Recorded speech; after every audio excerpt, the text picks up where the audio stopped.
আসসালামু আলাইকুম প্রিয় চিকিৎসকবৃন্দ, কেমন আছেন সবাই? আশা করি সকলেই ভালো আছেন এবং সুস্থ আছেন।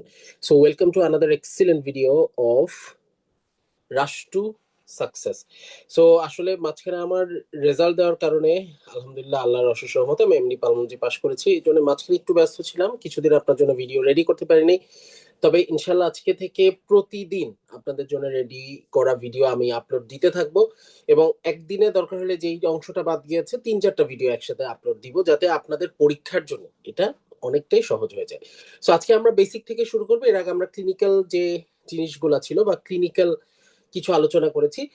আজকে যে ডিসকাশনটা হবে, আগামী ডিপ্লোমাতে এখান থেকে একটা প্রশ্ন আসার সম্ভাবনা অলমোস্ট 99%, ইনফিনিটি স্টার একটা টপিক।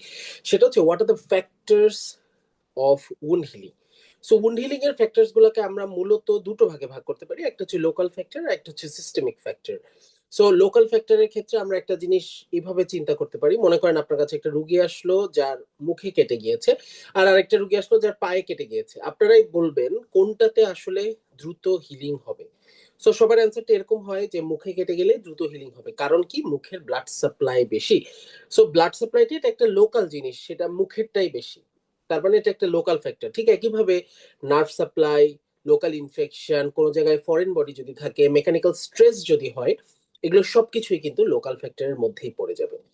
আবার যদি আমরা চিন্তা করি একজন ডায়াবেটিস রুগীর, যেমন তার শরীরের যে কোনো জায়গায় কেটে গেলেই কিন্তু সেটার হিলিংটা স্লো হবে। So this is a systemic factor, যেহেতু এটা পুরো শরীরটাকে ইনভলভ করছে। সো সিস্টেমিক ফ্যাক্টরের মধ্যে আমরা টোটাল 5টা জিনিসের কথা চিন্তা করতে পারি। একটা হচ্ছে ডায়াবেটিস মেলাইটাস, একটা হচ্ছে কর্টিকোস্টেরয়েড, ওরাল স্টেরয়েড ইনটেক্ট, এটাও কিন্তু আপনার হিলিংটাকে কমিয়ে দিবে। স্টেরয়েড দীর্ঘদিন খেলে কি হয়? কুশিং হয়, এটাও কিন্তু আপনার হিলিংটাকে কমিয়ে দিবে।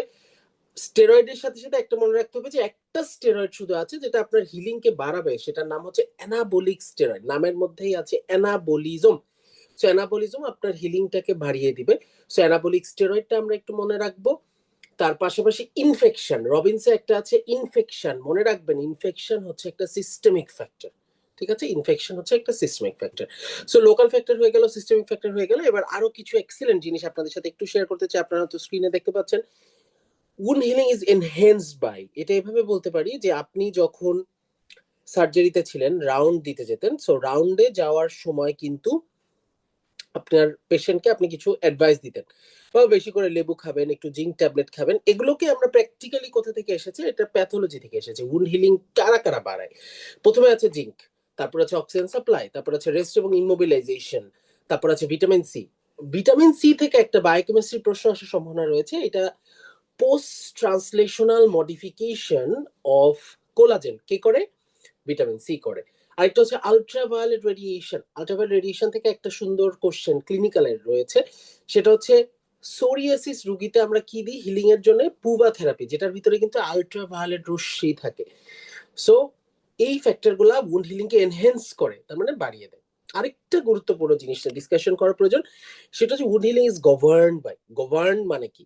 গভর্ন মানে হচ্ছে দিক নির্দেশনা দেওয়া। এখন আপনার উন্ড হিলিংটা কি স্বাভাবিক হবে, নাকি ডেফিসিয়েন্ট স্কার হবে, নাকি কিলয়েড তৈরি হবে, নাকি হাইপারট্রফিক স্কার হবে, এই সিদ্ধান্তটা নির্ভর করে এই 3টি সাবস্টেন্সের উপর, যেটা নাম হচ্ছে ট্রিফোন, চ্যালন এবং সালফার কন্টেনিং অ্যামাইনো অ্যাসিড।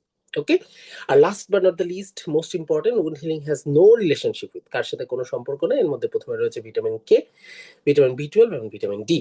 এটা আসলে ভুল করতে করতে শিখেছি, এই জন্য আপনাদের জন্য নিয়ে এসে যাতে আপনারা ভুল না করেন। সো আজকের এপিসোডে এইটুকুই। ইনশাল্লাহ আরেকটি এপিসোডে আমরা আরেকটি গুরুত্বপূর্ণ ডিসকাশন করব। সবাই ভালো থাকবেন, সুস্থ থাকবেন। দেখা হবে নেক্সট কোন ভিডিওতে। আসসালামু আলাইকুম।